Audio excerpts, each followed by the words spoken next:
Well, thanks Vicky, and thank you all for being here, and thanks Gavin for inviting me to speak today. I think this is my first outing to the visual arts sector, so it's one that I do with great pleasure, and one that I wanted to, I guess, start by begging your indulgence to go with a little personal anecdote, and hopefully I can tease it into the broader themes I want to talk about. When I grew up in South Perth, my de facto grandparents were an interesting couple, Nell and Alan Stubbs. They were English. Alan Stubbs was a visual artist and painted, I think he was born in the late 1800s, which says something about how old I am, but also how old he was. He painted through, I think he passed away in around 1976 or thereabouts. Nell Stubbs was a doyen of the Perth theatre scene, helped establish the Perth Repertory Club, which then built the National Theatre at the Playhouse, which then led on to things like Black Swan Theatre Company and what we have today. So as a couple in a small city with a small population, both of them made an interesting contribution. Alan Stubbs was the grandson of George Stubbs, the English painter, well represented in the National Gallery, renowned for his painting of horses and naturalism, and Alan Stubbs brought a similar sensitivity in painting watercolours. He was an interesting man, what we'd call a true gentleman. He always referred to himself as a painter, and he did, for a day job, he was secretary of the Perth Club, so he was sort of part of the aristocracy, one might say, of the city. He was quite a prolific painter, and I think he had something around about 8 or 9 major exhibitions during his working life. I recall that his exhibitions were always sought after by the community, particularly the South Perth community, that supported him with great generosity and acquired all his art. His exhibitions were literally anticipated and generally sold out from my memory on the opening day. I do have a little note, which was in 1949. He exhibited at the Claude Hodgkin Gallery, and his review, which I won't read in full, but it starts off: "The popularity of Alan Stubbs' paintings of local scenery was evidenced yesterday by the large attendance at the opening of his exhibition by Mr. D.W. Brisbane in the Claude Hodgkin Gallery. Mr. Brisbane pointed out that Mr. Stubbs was one of the local artists who had made much progress of late. The quality of his work should give visitors much pleasure, he said, and should enable them to secure pictures which they liked and could live with." So there's the clue. I can now leave the stage. Yeah, so interesting piece of art reviewing at the time. I'm fortunate to have inherited a few of Alan's paintings from my family, who'd purchased large numbers of them over time. And I know his work is held by various collections in the state of Fremantle and other places, and probably, though most people would not recall Alan Stubbs, I don't know if anyone in the room ever knew him. Yes, we've got someone there, but I guess the point I wanted to make is, in a sense, for my career, I very much understand that the opportunities I had in the arts were built off the people like Nell Stubbs, and who came from an art from art's sake perspective, contributed an enormous amount with any recognition or any support, and built the foundations of the arts that we have and take for granted today. Likewise, Alan Stubbs was a self-supported artist, worked through his entire life painting, left an amazing collection behind of works that speak to our environment, have a very unique Western Australian feel about them. And he did finally, late in his life, actually travel to the Kimberleys. My father sponsored him up there because he worked in the Kimberleys in the meat industry. And Alan managed to get to finally paint the horses that he dearly wanted to paint. And he's got this amazing collection of Kimberley horses, which largely tell a story of the cattle industry at a point of major change, which happened around 1970-72 when there was the great imposition of equal pay for workers, and all the Aboriginal people were kicked off the cattle stations. And that's got its own piece of social history to be delved into. But Alan Stubbs' work is a very important narrative. Today, we have extraordinary opportunities through the support of agencies like the Australia Council and Department of Culture and the Arts and all the other entities that now support practice, or individual arts practice and so on. And without them, we'd be much poorer and would have much less diversity, and we wouldn't allow for what we have today, which is the ability potentially for artists to practice full-time as practicing artists. And if there's one issue above all that I absolutely are passionate about and wish to commit to in this job, is to support the continuing idea of a full-time practicing professional artist, be that as a dancer, as a musician, as an actor. Long ago have we seen full-time employed actors in this state, and that's a sad reality that I would like to see redressed as well. But it's also very true for those practicing visual arts, crafts and so on. And it is reasonable for society, who have always provided support through, I guess, patronage of one form or another, that the state's tax system should also provide for the means of people with extraordinary talents and abilities to be supported and leave the legacies which will be remembered long past a new road or a bridge or something that's been built, knocked down and replaced, as we see so much of our public infrastructure.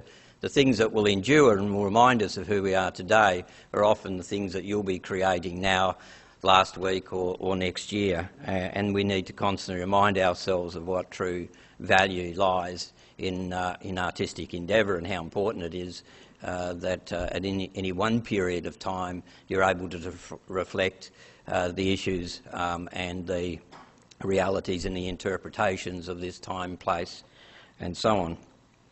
Going on from that, I do think from a strategic perspective, and it's coming into this portfolio as Director General, the visual arts, more than any other art form, define WA and its cultural identity.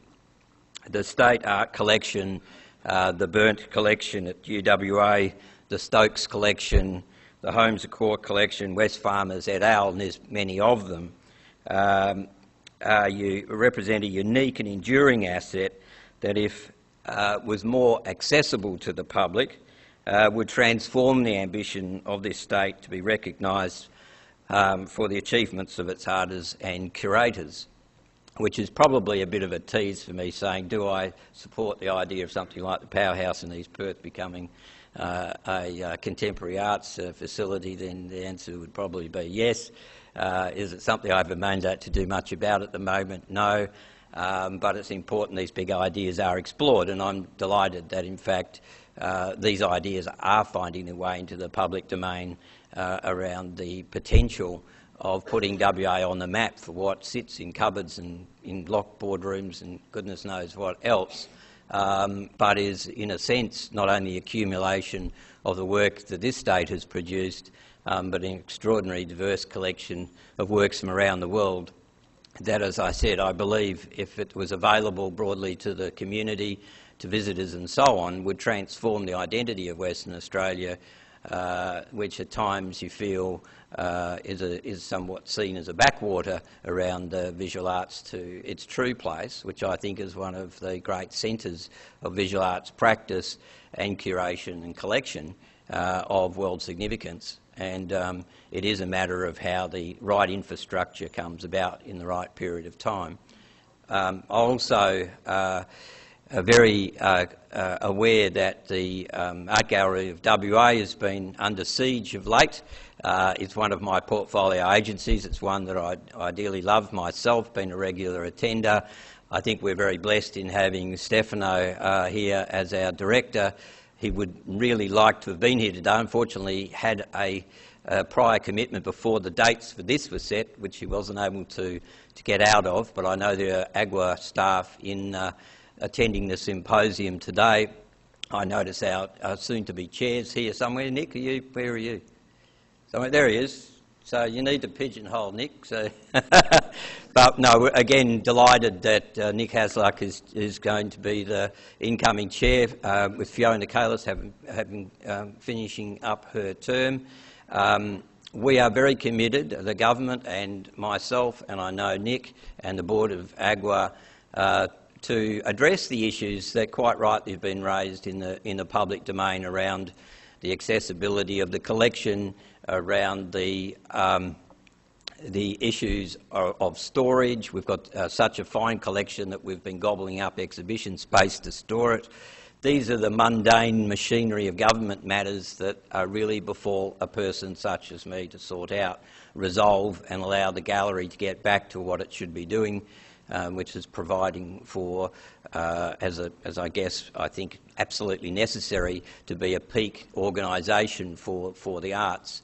I'm also very aware of the importance of the Art Gallery of WA to the Western Australian arts community, in providing leadership to the community by recognising the excellence of the work of the community through both acquisition but also as an exhibitor in their own right, supporting exhibitions, providing assistance with curatorial practice, and representing West Australian artists more broadly outside of Western Australia.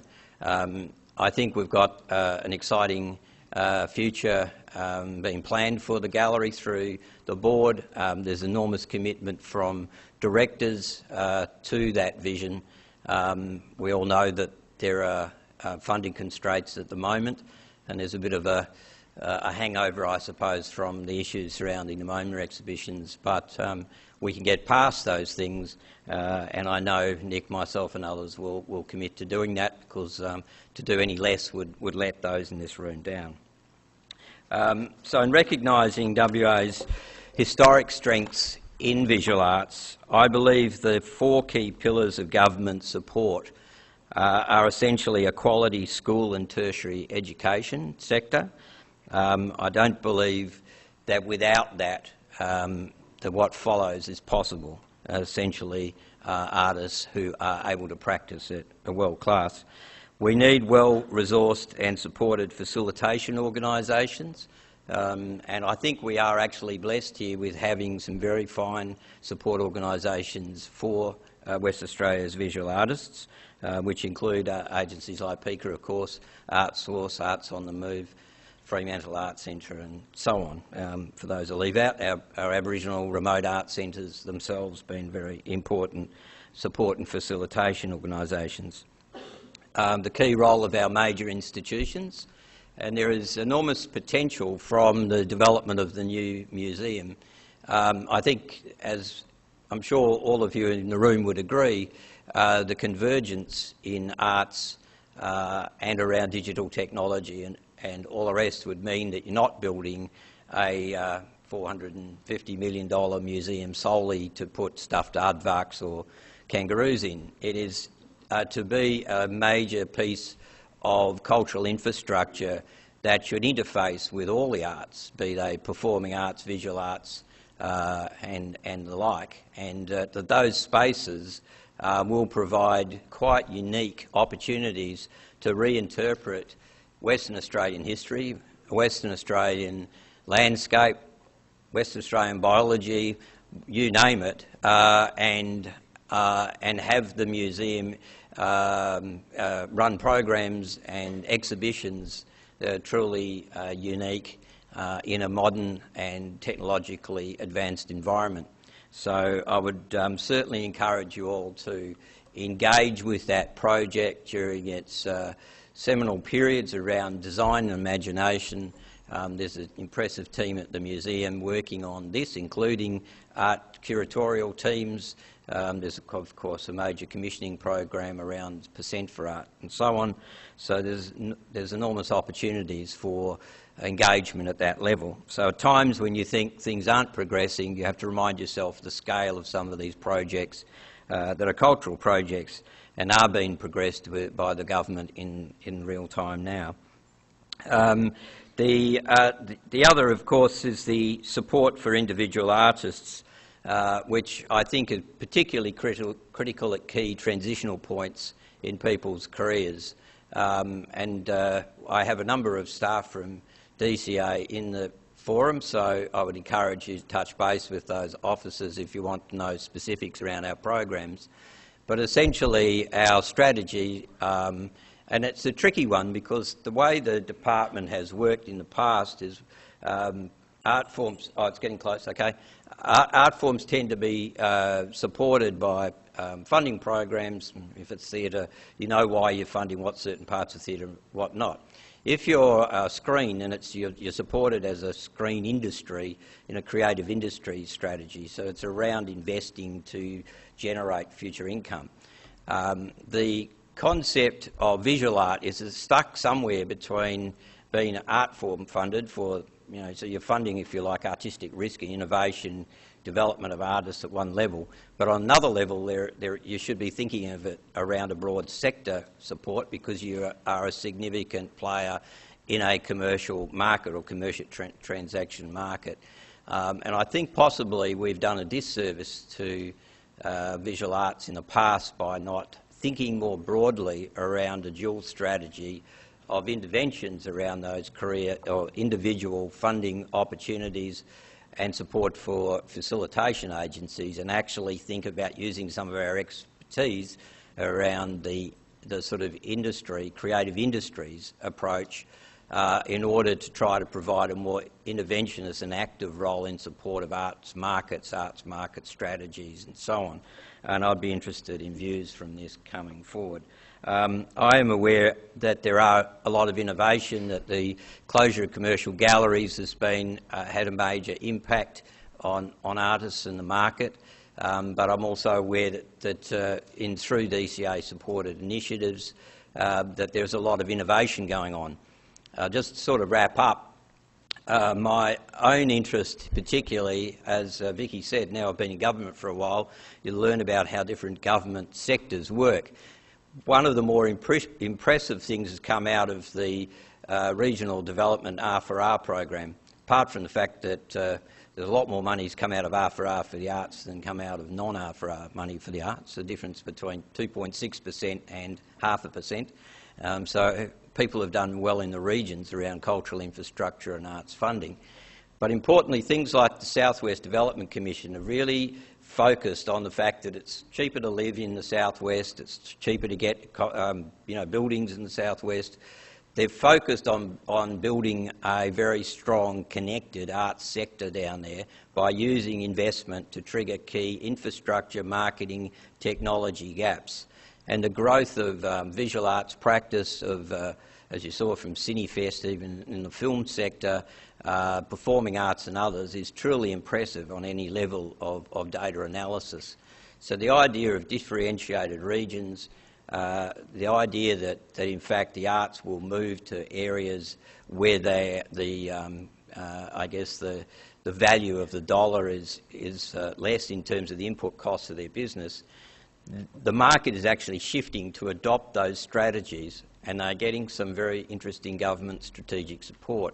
We haven't actually tried the same strategy in the CBD in the city or in the larger metro area here, and I think we could take a lot of learnings from regional development strategies and apply them here. Having spent a short time in planning, I've also got a view of how the Planning and Development Act, which is a very powerful act, could be used to provide better places and spaces for artists by using the development offsets type agenda to encourage, even for short, medium term, things like pop-ups, gallery spaces, studios and the like in quite advantageous places. So we certainly know that position and price point are critical matters, and we've got a lot of state development happening at the moment where we, as I said, could use planning incentives to provide more opportunity for the arts market more generally. So just a few broad themes I've touched on. Hopefully we can tease out more on the panel. So thank you.